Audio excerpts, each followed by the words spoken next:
We made it. Yes. We jinxed ourselves, sort of, but here we are. I was thinking, do you remember when we first met, me and you? The exact day. You have to remind me. Day. You have to remind me. Not exact day. I had an idea of when in my mind. Tell me. I will tell you, but first I want to show you something because I was scrolling through my Instagram and I was like, is this not you in the corner there? And I'll put the picture up. I'll put the picture up on the newsletter. Oh my God. This must have been when we first met then. It must have been. But it didn't register. No. So this is 2014. Yes. The Bare Feet Festival. Oh my word. Did it register to you as this is when we met? I didn't even remember this. So I was just randomly going through my Instagram and I looked at that and I thought, this is Mukandi. Yes. So at this time, I don't know if you were. I was writing for Inkwazi. Yes, I wasn't. You weren't writing for Inkwazi yet. I wasn't. And then you went on to write for Inkwazi. Yes. And we both wrote at the same time. Yes, we did. Are you still writing for Inkwazi now? No, I wasn't for some years. And then now I have something coming out in November. Yeah. Yeah. Inkwazi is something that's like sort of nurtured so many of us as writers. Yes. Like someone needs to give like a big shout out to Yes, Inkwazi. they do. They're a nice, safe home for people to go.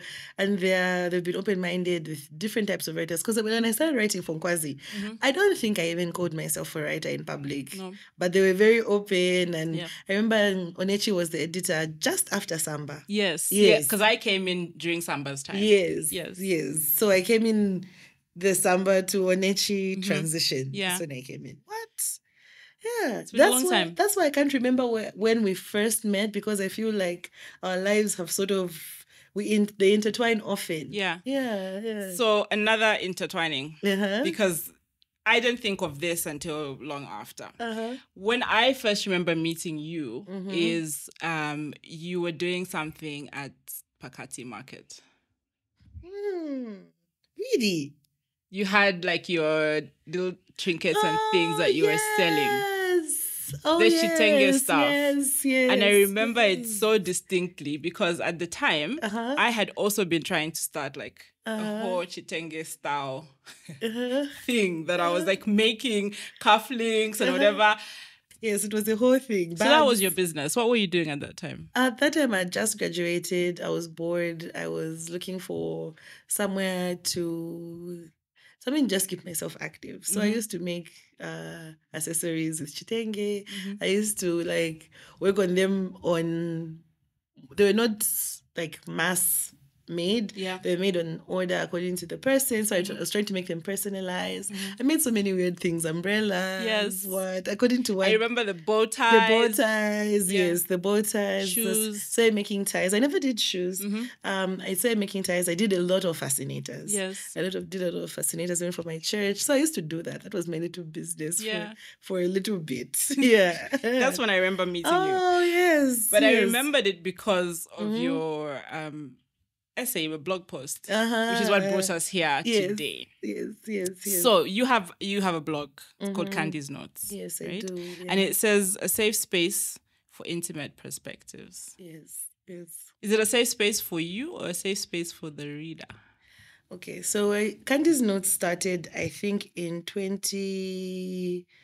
I would safely say 2013, but it may have been 2011. I remember just before my dad died. And then I used to write, but not very bravely.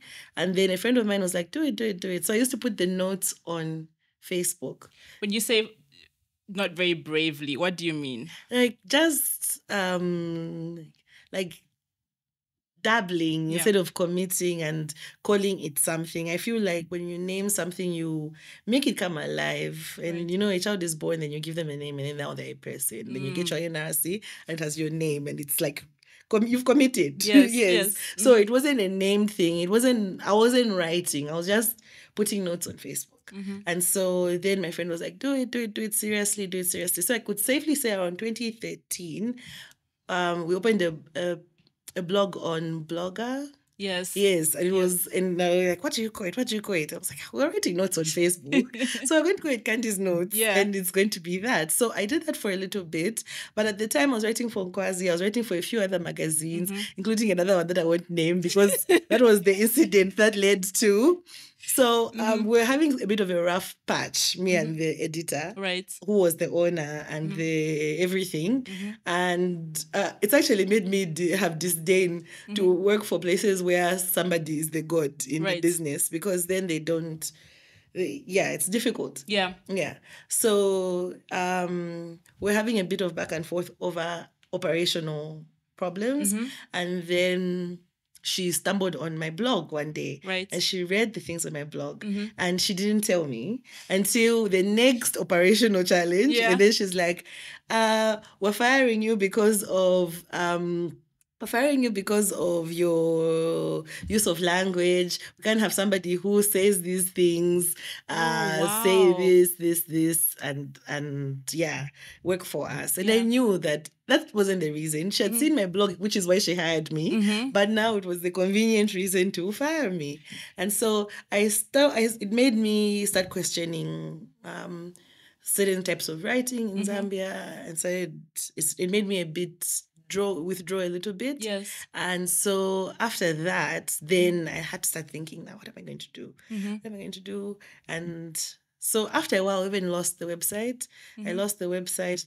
They tried to sell it back to me at a very crazy amount. I said, guys, I'm still a student. I'm not doing that. Yes. And so I just let it go. And then after a while, I was like, I don't have to have a website. Right. I don't have to have a blog. I could just send emails to people who want to read it.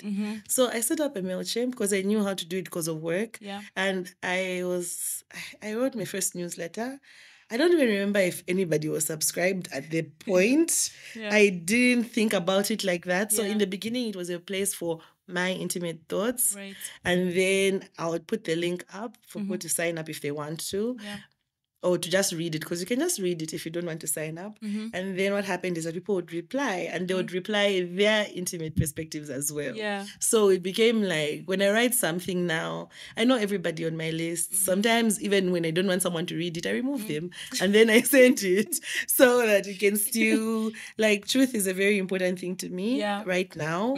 I also recognize that writing is very linked with who we are as human beings. So as I am changing as a human being, my writing is changing, my interests are changing. So I've given myself this space where it can change. Yeah. And if I don't want you to know my intimate thoughts today, I'll just remove you. You won't receive it. That's so interesting. Yeah. And so it becomes an intimate space for me to share and for people to talk back. And they write back. Yes. And they write back, and then because we talk you about write it. like a letter. You write someone in letter form, so people feel like you're talking directly to them. I really I love letters. I used to love receiving them back when they were relevant. And then even now, so sometimes I even have someone in mind, like, oh, this is who I want this. This is who I'm actually writing and this that was to. going to be one of my questions, whether you write to yourself or whether you're writing to your audience. I write to my audience, like, oh, this is what's been happening. And that's why I don't have a schedule. I don't have a schedule. I say I have to write every month. It's like communication. When you have a good friend, you talk when there's something to talk about, or you check in every day if it's necessary, or you follow the natural rhythm of that. So I've been exploring the natural rhythm of that sort of writing, because they're personal essays. And so I want to keep them honest, keep them safe, keep them. I don't spell check. I was really, really struggling because I was writing and then editing. And then I had an editor's voice in my head all the time when I was writing, and the voice of all the people who will read that stuff. And I'm changing, I'm this, I'm that, and I don't want that in. So I just write it and I just send it. I don't check it. And I think that's also part of the intimacy for me, that you just see it. If I don't know how to spell surprise, surprise. Okay, but I'm going to put you on the spot now, because I'm getting one of your... I'm getting the one blog post that you wrote. Okay. And I'm going to share a little bit. Okay. Just a little bit. Okay. Mm-hmm. So this is from the one that brought us to this point, and the reason why I was saying that I remember when first meeting you. And you wrote just a little bit of the beginning. You wrote, "Dear friend, I am finally ready to admit that my last birthday was hard. Leaving my 20s felt like all my hopes and excuses met their expiry date.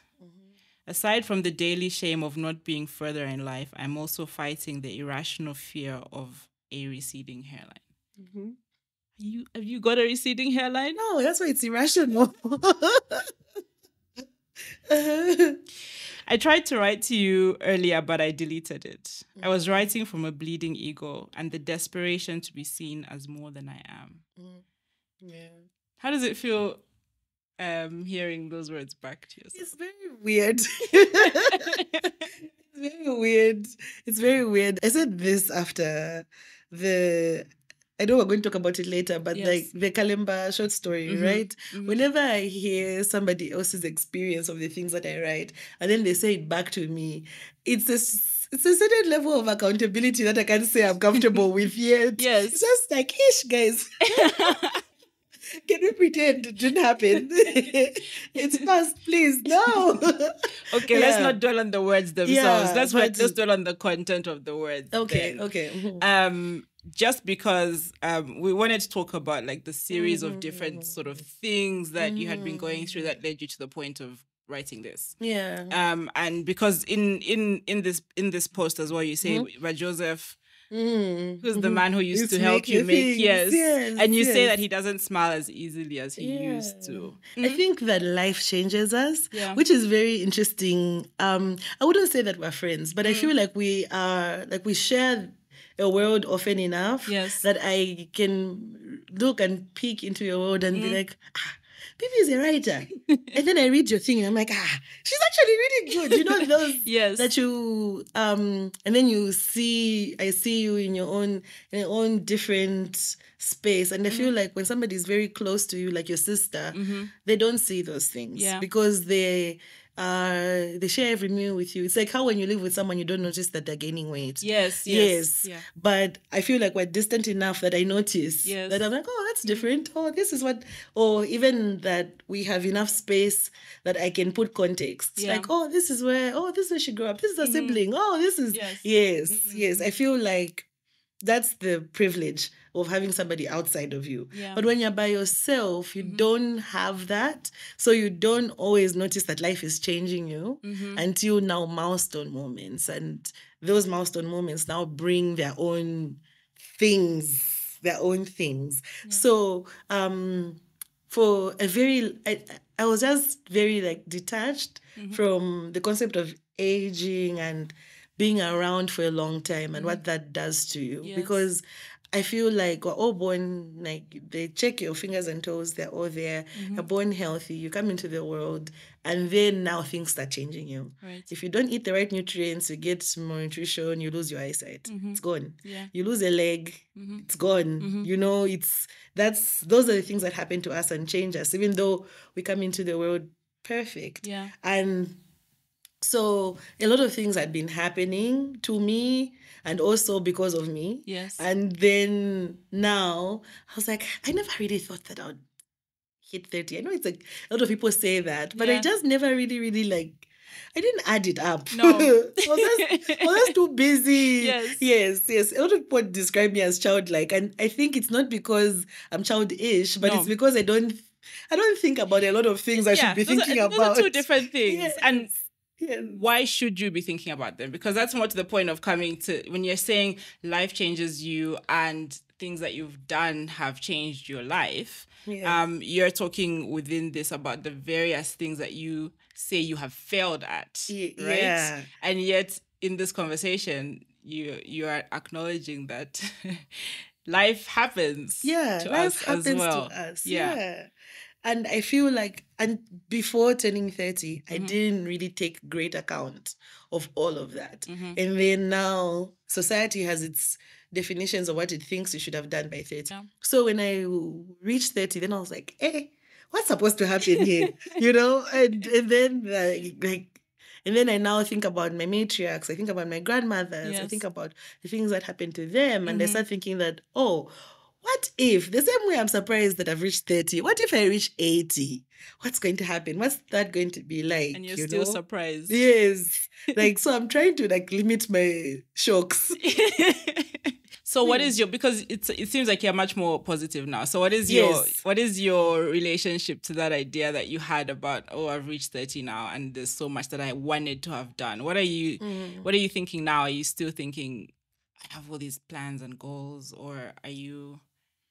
I swing violently between those two things. I think you just found me in a very hopeful time. It's Sunday. Sundays are nice. Yes. I didn't bring doom. And yeah, I feel I oscillate between those two things. I feel like when you're young, you know what failure and success is. When you're young, there's a grading system at school. You know very well. I really hated being young. I really, really hated grading because I don't test well. Right. Like, I don't really understand why things are the way that they are. So because of that, I'll be like, all these things could be the answer. It could be A, B, C, and D if you change your perspective. Yeah. So when you're young, the grades are there. You know very obviously if you're a success or you failed. You know have to pass grade 1, grade 2, grade 3. Yes. And when you hit grade 7 and your points are not enough, you know what you've done. Right. But as you grow older, it's almost like it's up to you to define what success or failure is. I've met people who are very happy with a life that if I had, I would say, oh my God. And even the opposite. People who look at my life, me, I'm very happy. And if they had my life, they would be like, hey, I need to fix my life. Yes. And I think that's the beauty. And the beauty of that ambiguity is also like a source of anxiety, because I'm like, what if I'm failing and I don't know I am? Or what if I'm not? And so there's still a lot of things that I look at and I say, I need to do this. I need to get this done. I need to, oh my God, I need to get my health in order, because I can't keep on acting like my knees are 16. They're not. I need to eat better. I need to, if I don't want my hairline to recede, I need to be kinder to it. I don't understand this hairline receding thing. I really don't get it. I watched a very toxic video on TikTok. That's why I said it was an irrational fear. I watched a very toxic video on TikTok and I was like, oh my God, you know? This could happen. So it's just it's that, like, halfway being responsible and doing the right things and pacing them, and then the other half is also accepting that my definitions of success are also valid, and maybe my failures are not as rough as I think that they are, or maybe they are, but even if they are, they've happened. What am I going to do? I really don't think they're that rough. But one of the things that I really love that you've said is that failure and success are intrinsic. Right? And it's up to you to decide whether you failed or succeeded. And at the end of the day, everybody else is living their own lives. Everybody else is looking at their own failure and success. And they really actually don't care that much about it. No. That's the strange thing. No one cares. No one cares as much as we think. Yeah, as we think they do. They care for 5 minutes and then they move on, and then we remain with it. Yes. Yeah. I like that. It's growth between the time I read the blog post and now. I hope you're not worried about me. No, I know you're fine.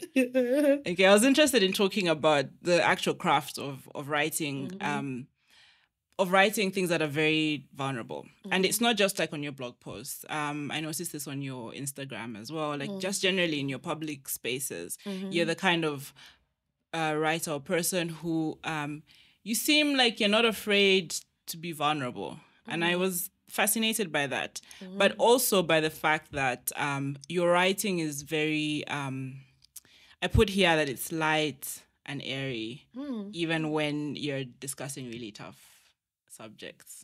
Okay. What is your relationship with writing stuff that is going to be out there? Because I know you've said on your website, you're writing for a select group of people. But on your Instagram or your Twitter or your Facebook, I don't really use Facebook anymore. Me too. But on those platforms, you're out there. And at the same time, you're also building a certain brand. So what is your relationship to being able to share? Well, my Instagram is private, and so I try to give myself the false sense of control, where I'm like, okay, this is how much I'm showing to these people, but also I'm also vaguely aware that somebody can just screenshot it and share whatever I want to, or share the link, or I know that there's the level of control on the internet is very limited. We don't have the same level of privacy that we have. I wish that all my conversations were very personal and that they expired or something. But at the same time, I always feel like a lot of people in my family have died. I've had many people that I know that have died. And some of the things that I remember about them are very, very personal things. Yeah. The sound of somebody's voice, the drink they always ask for, the thing that always irritates them, the thing, how they arrange their desk, how the silly rules that guide their lives, don't wear shoes in my house. Yes. Don't, all of those things. Those are things that we love about people and the things that disappear first when someone dies. Yeah. And the reason why I feel so weird that now human beings are now brands is because now someone can tailor those things about themselves. You find that, I don't like champagne, but because it's the popular thing, it's what I'll post. Yes. Or I don't actually talk like that. That's my online accent and things like that. So I have a private, open, vulnerable way of managing my writing and my personal writing and my media and all of that, because I want to be remembered as I am. I'm going to die one day, and I want you to remember me the way I am. I want you, when you talk about me, you can be like, she would have said that. That's an inappropriate thing, and she would have said it, or she wouldn't have believed in that. I want the people I share my lives with to be able to hold an accountable space for me, for you to be able to ask me and say, what's this? This is ridiculous. Why are you believing this? Because in my personal space with myself, what if I'm holding on to beliefs that don't serve me? And if I don't share them, how will you check me? What if I'm drinking something that's unhealthy for me? And if I don't show you, how will you know? All of those things. And even at the end of my life, when we play it back, I want you to be able to say honest things about me and to remember me just the way I am. And I think that's why I maintain that open, vulnerable space. And even me, I want to remember you the way you are. Yeah. And keep that for myself. I'm like, that's so what do you feel about, because it feels as though you're trying to create small spaces within this huge World Wide Web that is like everyone just slinging things at each other. Yes. What are your thoughts about like online social media, being social and all of this? I don't. Okay.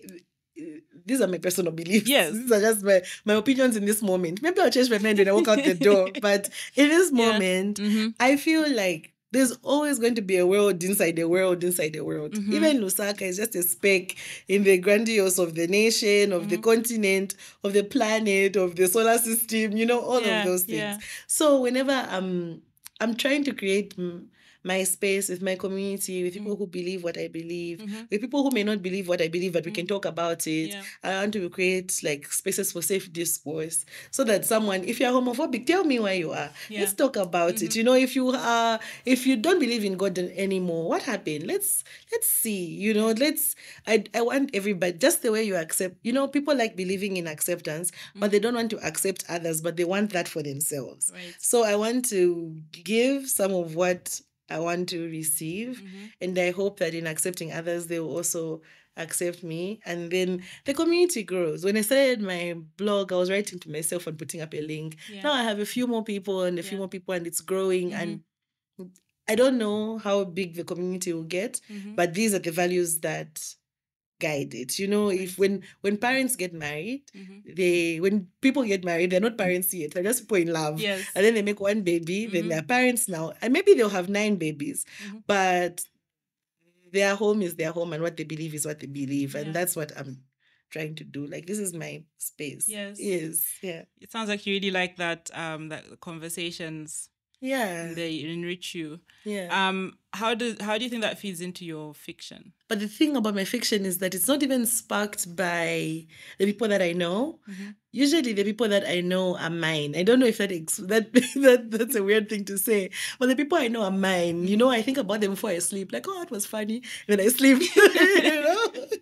But then my fiction is usually sparked by something funny I see on the road, or how I feel, or a thing somebody says, or like how I encounter things that are changing in the world, like, hey, this road works. You know, like those things. Yes. Like, I read a sentence in the newspaper. It's usually impersonal things. And then I'm sure they are fed by the people that I know, the experiences that I have, how people move, all of those things inform them. And then when I'm very, very, very lucky, the people in my fiction develop their own lives. And then they come alive in my head. And then I think about them sometimes. Not all the time, because mine are like constantly in my head. No. Not all the time. But then sometimes a thing will happen, or a thought will cross my mind, and I'll be like, that wasn't my thought. That was that person's thought. Yeah. And how does it feed into the content of what you write? I ask this because sometimes when you write fiction, you might write something, like you say, like the characters come alive. Yes. And that character might say something shocking. Yes. Or have an opinion that's like... Does that happen to you? Yes. All the time. I have like, people will say things that I'm writing, then I'm like, ooh, this is shocking. Yes. And then when I put on my editing brain, I think, do I really want to put this out in the world? Because now you have this debate that people have about, are the characters' opinions the writers' opinions? And then how does that stop us as writers being able to put ourselves out, being able to just be true to whatever the story is? That's true. I guess that's why people have like different pen names. So have you ever considered that?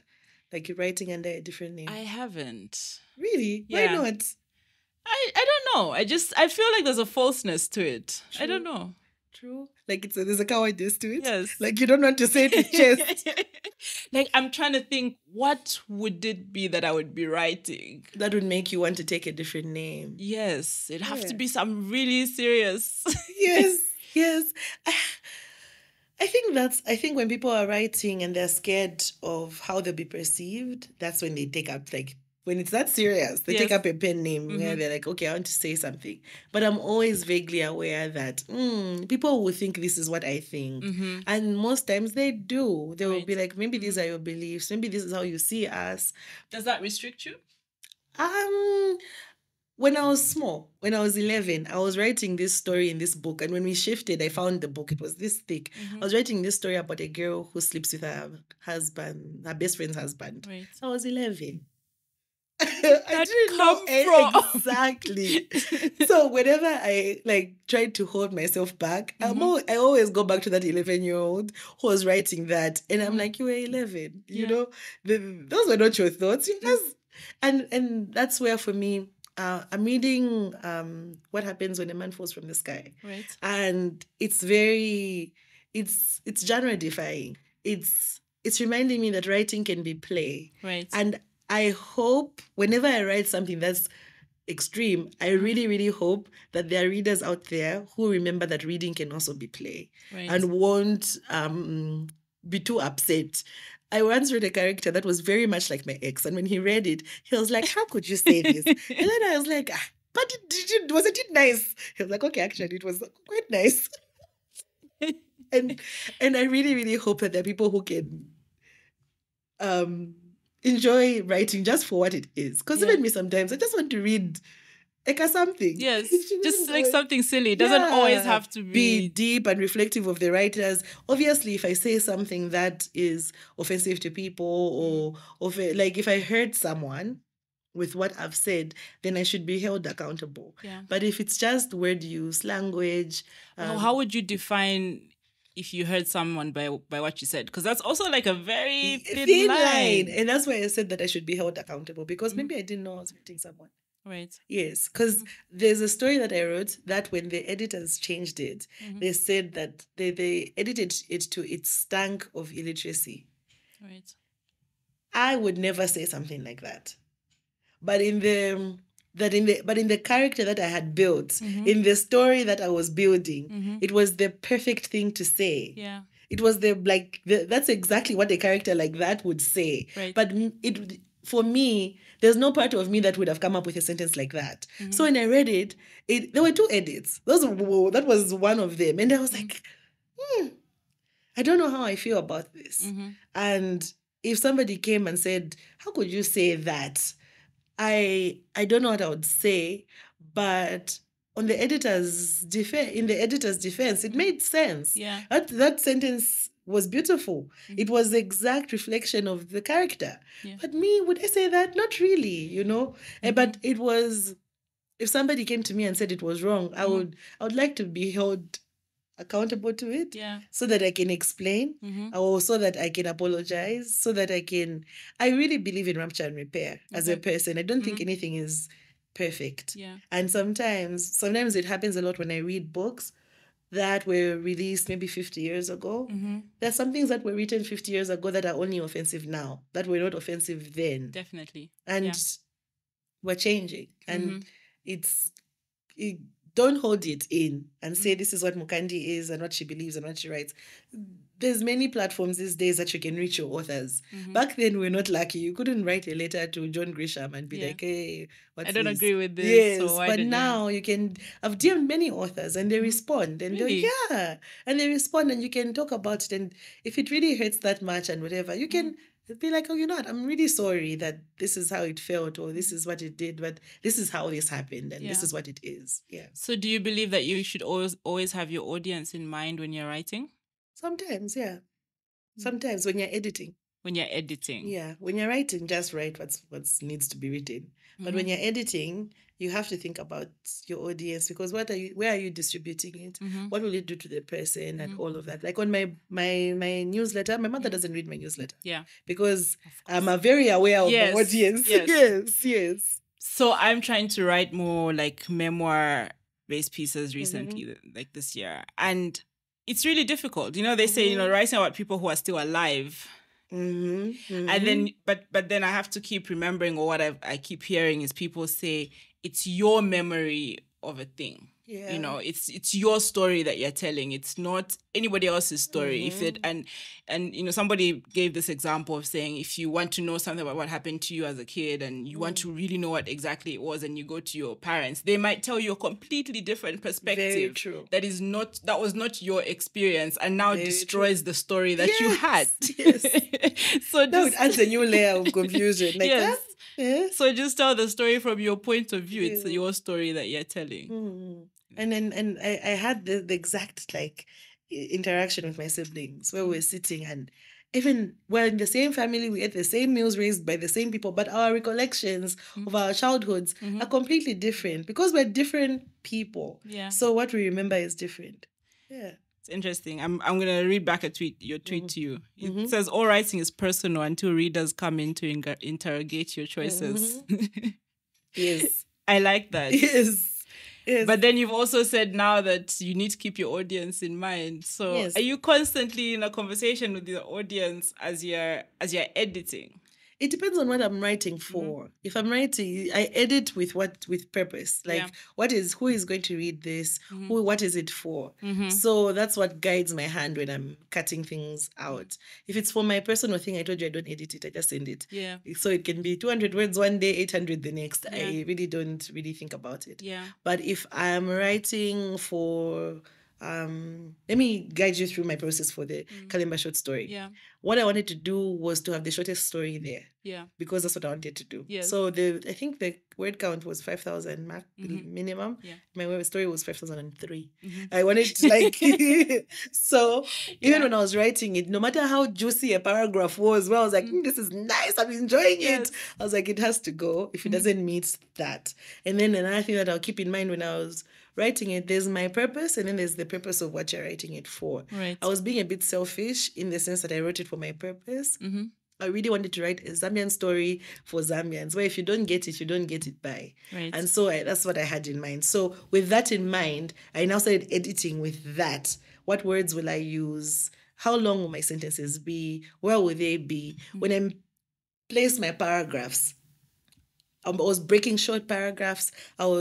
The sentences, how they flow. Because I feel like the Zambian English, it's like a patois of its form. Because this kind of thing, you're going where? Yeah. It's its own. So I had to hold my hand and say, no one in Zambia typically uses this word, change it. Yes. No one does this, change it. So then that's what happens when I edit. I edit with purpose, and then the purpose now guides the audience. Who's going to read it? Yeah. Who's that? Yeah. Very intentional about it. On that side, yes. But when I write it, I write for myself. And then when I edit it, that's when I now start thinking about those things. Yeah. That's interesting, because now I want to talk a little bit about writing for publishing, which is a little different, right? Yes. Like you say, the reasons we publish and who we're publishing for. So as we were trying to prepare for this thing, yes. I started reading like a lot of Substacks. Okay. And Juno Diaz, this guy, has a new Substack that he started, right? This guy is a Pulitzer Prize winner. This is a Pulitzer Prize winning book. Okay. It came out in 2016, I think. He hasn't written a second book since. Okay. He started his Substack a couple of weeks ago, and he came on and he said, I have been trying to write my second book for years, and I just can't. And he said he actually got an idea to write a book, and he frantically wrote it for 2 years, 600 pages. And he was very happy with it. And he sent it to beta readers. And they said it was rubbish. He is a Pulitzer Prize winning author. No way. And they said it was rubbish. And he said ever since then, that was during the pandemic, he hasn't managed to start writing again. And I empathize with him, because I have had gone through times where I'll write something and already giving it to people to read is nerve-wracking. I don't know if you have this experience, but it's already nerve-wracking. And then they come back and tell you, actually, this isn't very good. And he said when he read it back, he realized, actually, yes, they're right. Yes. It's why I haven't published a book with my name alone.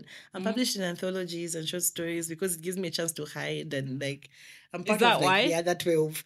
Yeah, I haven't been able to. So you're part of the Myaambo. Yes, I'm part of the Myaambo Co-operative, and we publish anthologies, and I've been able to get away with that, to publish in that sort of way, and to publish on journals and places where there's other people, where they're like, this is our audience, this is what we want, when someone tells you what their audience and their purpose is, all you have to do is just align with that, just like, okay, they said they want 3,000 words, they said they are writing to an African audience, they said this is the theme, you write it. But when it's yours, you're the one who's deciding all of those things. And as someone with problems making decisions, I struggle, what if I make all the wrong ones? And so I haven't yet gotten to the place. I write a lot of things. I have a lot of manuscripts that Natasha is always on me about. And I need to get over it. Yes. And just Natasha Omokoji and Banyaka will not be from here. Yes. She's been just trying to tell me that, you know what, you're not going to become a published better writer from your bedroom. Put it out if it's bad. She's like such a good cheerleader. Right? Yes, she is. She's excellent at that. Yeah. And she's been excellent at saying that, okay, maybe it will be bad, but clean up the process. Like you said, he had beta readers who prevented him from putting out a bad book, you know? Yes. Like, okay, it's bad. Then you're like, oh, okay, it's bad. Then now you have to think about what to do next. Like, go through the process. What's bad about it? Do you need to learn a course about dialogue so that you can fix that?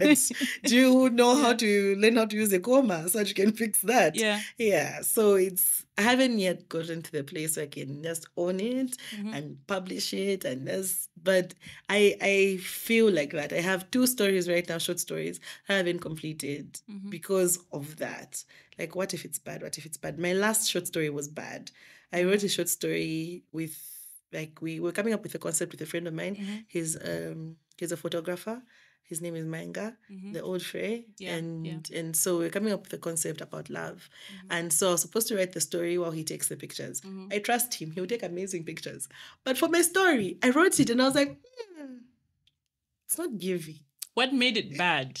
It just wasn't alive. It was, I think I'm old enough in the craft to be able to give, like, technically good writing. I can give you technically good 2,000 words in an hour. Yes. I'll give you good writing, like, by nature at this point, But, like, writing that sings, that hits you here. Yes. Where when you walk away, you're like, that. Yeah. That doesn't happen all the time or on command. So that story, So it's not going to see the light of day. No, he saw it. And he liked it because technically it's good. Yeah. But I was like, but you don't love it. And he's like, there's something that it doesn't have.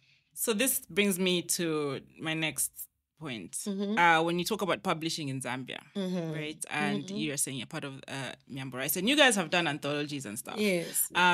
Essentially, much of the publishing in this country is self-publishing. Yes. We're doing it ourselves. Yes.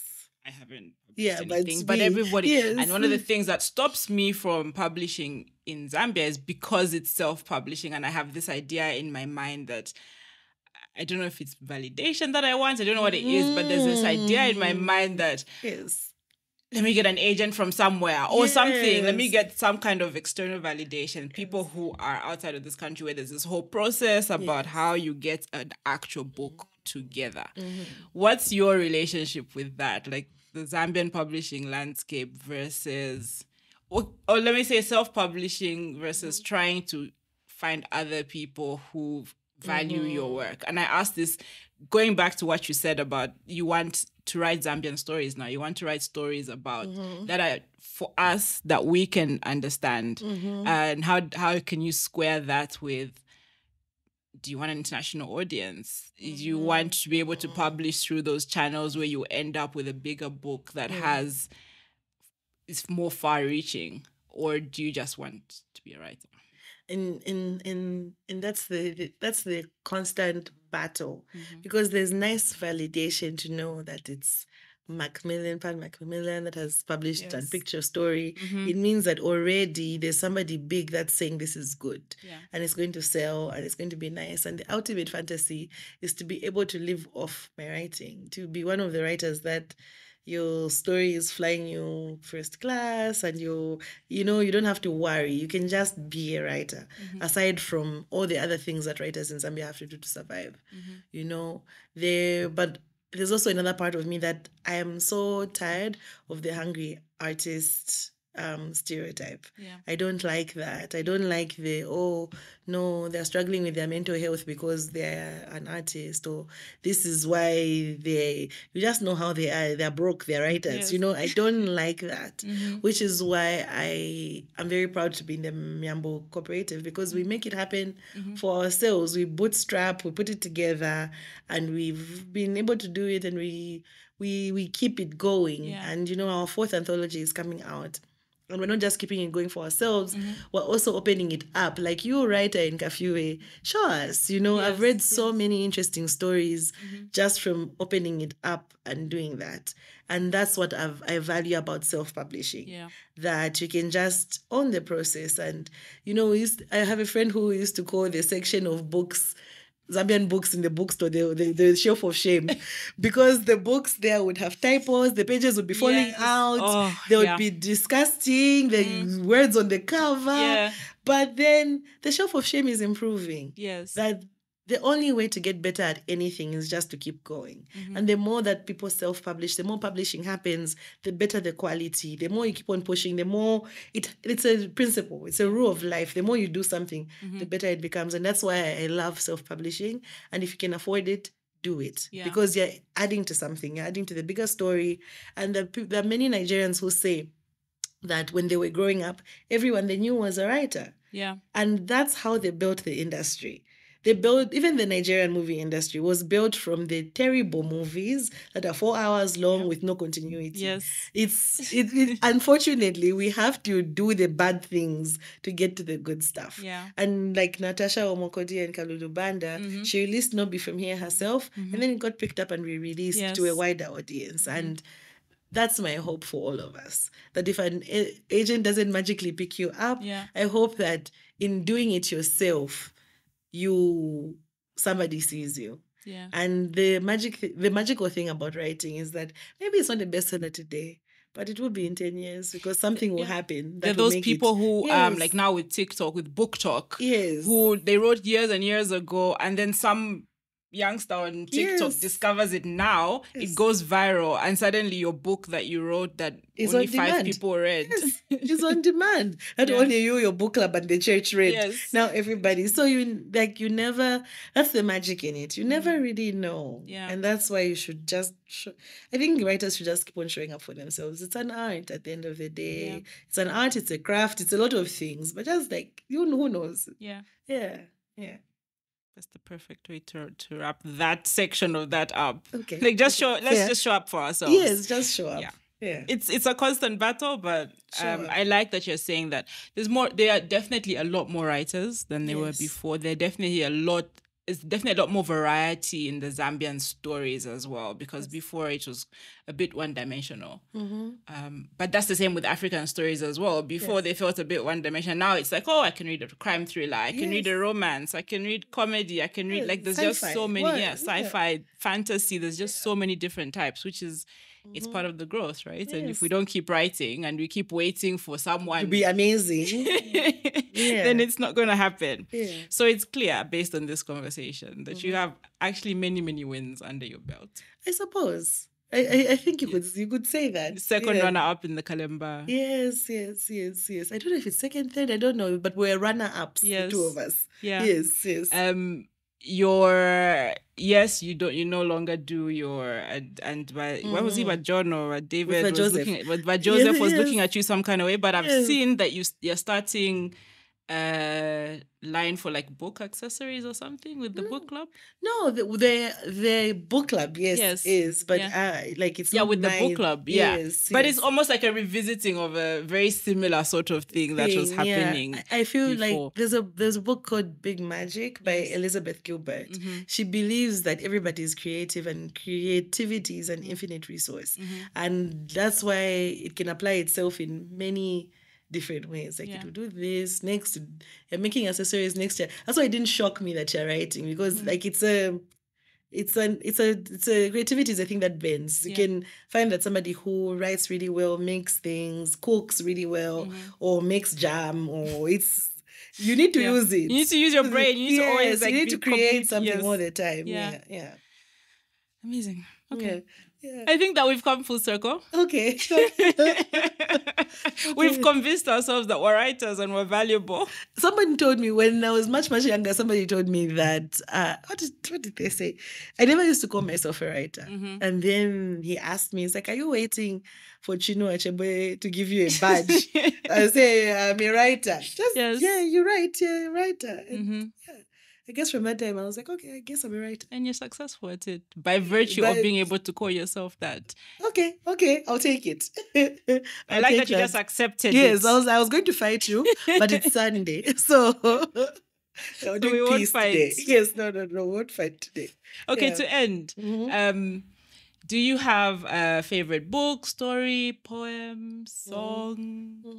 I don't know, whatever other form of creative storytelling that has either impacted your life or that you think mirrors your idea of what creativity is?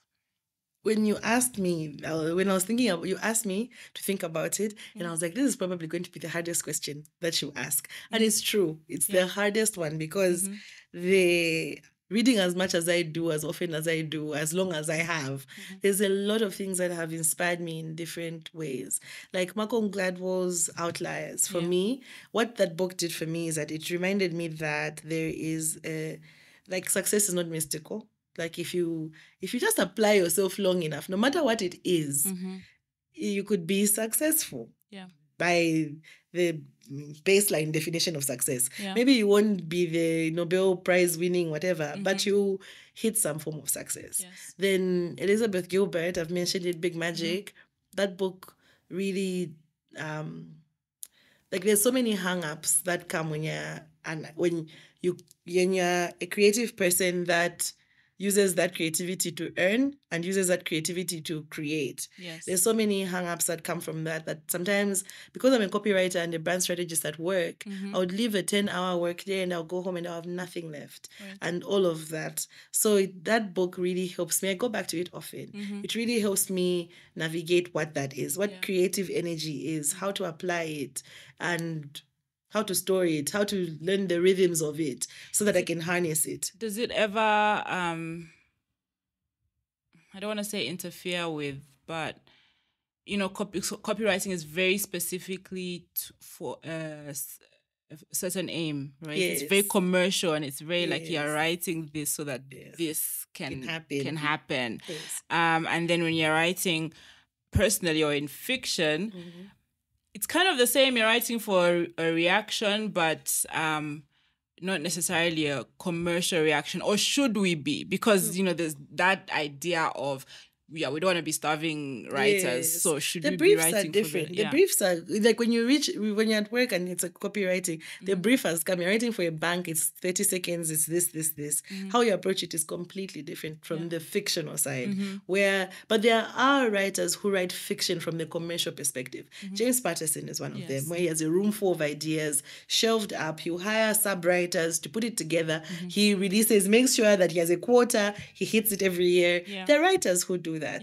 So it all depends on what your rhythm is. And that's what the Elizabeth Gilbert book helped me arrive at, to quantify my writing and pace it in a way where I understand it. And now know that for me, there's some people who can copyright at work, go home and write. For me, I can't. Right. For me, that the energy is the same, especially because I'm better in the morning. My mind is better in the morning than it is at night. I use my nights for rest. I'm one of those people. I'm not a nocturnal person. Even in school, I couldn't study at night. So if I use my morning at work, I've finished my energy. I don't have anything to give anyone else. So it's understanding that and then like, okay, so which mornings are mine? And what will I do with that? It's understanding those things. When can I do quantity? When can I do quality? All of those little nuances. And then the last book that really inspired me, that helps my ethos, is this Stephen King, On Writing. Yes. Have you read it? I keep hearing about it everywhere. You have to read that book. It's like if you're a writer, read it when you're 12, read it when you're 18, read it when you're 25, read it when you're 50. It's one of those things that you go back to. What is it about it? It's about his journey as a writer, how he got over his issues and helped him become as productive, because he is one of those productive writers as well. But even as productive as he is, his approach is not like James Patterson. No. His approach is more like, what would happen if this tree came alive? The more intuitive writer. He doesn't plan. Yes. But then as an intuitive writer, how do you keep yourself productive? What happens if you don't have the idea of the tree talking to you? You have to go and talk to the tree. Yes. So it's those... That whole idea where people say, want to, a couple of weeks, a month ago, I was talking to a friend and I was like, you need to start writing again. And they're like, no, but the problem with writing is you need to be inspired. And I know there's a time when I would have thought that way. And you'd have agreed. Yes. But now I'm like, no, if you're writing for like, this is my job, or this is like, I want to constantly be better at it, sometimes you have to force yourself to write. Yes. And those are the things that I learned. And then, so as an intuitive writer, then you have to learn what sparks my intuition. What is it? Is it having a wooden desk? Is it being barefoot? Is it being in the morning? Is it silence? Is it music? Is it privacy? Is it time with the people I love? You have to learn those things. So that in those moments where you're like, I can't, you can go and find them and then have them feed your writing. And I really loved that book for that. Even how sometimes when you're writers, you like you think that you have already written your best work. So you are very critical of yourself and also very fearful of the future, because like, what if I never write something good again? Because you don't want to start another story. Yes. Because you're so in love with the last one you wrote. Yes. You think there's no way I'm going to be able to replicate that. Yes. And even like, if I delete this sentence, I'm finished. But he just said that, kill it. You will find another one. Yes. That the writing is more than what you do. It's who you are. And because it's who you are, as long as you're there, it's also there. And you'll be fine. And then knowing that, I'm easier on myself. Yeah. Yeah. Yeah. I like the self-awareness. I think that's what we've learned today out of this conversation is about self-awareness. Yes. Which we try to practice. Yes. Self-actualization on our own terms. Yeah, I guess. So I don't know. Would you say that you're a successful writer? No. Really? No. What? Because this is this year I've been writing short stories, but I've also been writing memoir, and I've been trying to put them out there to like international markets and stuff. And no matter how many times I go on social media and you see people saying you need to rack up at least 100 rejections in a year. 100 rejections. Imagine sending out stuff and you get rejected 100 times, and there are people there celebrating that they've been rejected 100 times. And I'm still trying to get used to the idea of rejection. Yeah. Because when I first started the short stories, I got acceptances really quickly. Like 1-2 journals acceptance. And then I thought, maybe I'm not trying hard enough. Maybe I need to push beyond the African journals. Let me try these other guys. These other guys are rejecting me. They're rejecting me. You get same quality of writing. But different reception of it. It's a different pool of readers. The Africans understand what you're doing. Yes, because we speak the same language. Yes. Whereas you have to work that much harder to try and get to a different market, to try and get them to understand how you write. So it's that thing that's why I was asking you how you wrestle with, I'm just going to write for Zambians in a way that Zambians understand. And if the rest of the world wants to join in, great. If they don't, then not. And I guess that's but by my strategy, a successful writer. Okay. That's the thing. Again, like the intrinsic definition of success and failure. Yes. And that's why I don't think that, like, I don't even think that failing makes you a failure. Yeah. Failing doesn't define you. Yeah, I don't think failing makes you a failure. Yeah. It's just, it's a process, and then who knows? Just like even succeeding at something doesn't mean success. You're a success. It could, they're both very vague and elusive, and who knows? Yeah. There you have it. I wish you luck, though. Thank I you. hope you get what you want. Yes. I'm receiving the failing doesn't make you a failure thing. Yes. Okay, to wind up, I know you said a lot of your socials are private, but at the same time you have like the book club, Myaambo Writes, and where can people find out more about you or follow you guys? Can follow. I accept like intermittently on my social. What are your which socials are you happy to share? I have my Twitter and I have my Instagram. They're at Mukandi, but with 3 I's. And then I have when you go there, you'll find a link to my newsletter. You can subscribe. If I don't want you to read, that you won't. But you're very welcome. If you accept me, I'll accept you. That's the rule. Yes.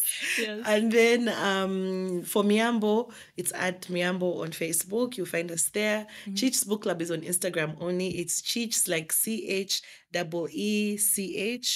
where the book club is. It's on Instagram. It's an all-women's book club, but when we are reading together, you can read with us. And they're so much fun because you guys are always dressed up. Yes, always dressed up. Our next theme is Denim and Yellow, and we're reading The Entitled by Chowela Ndilila. We're very excited to do that. So it's always fun. Then my book show is called Books and Banter. I hope that it will be back, and then I'll tell you about it. Okay.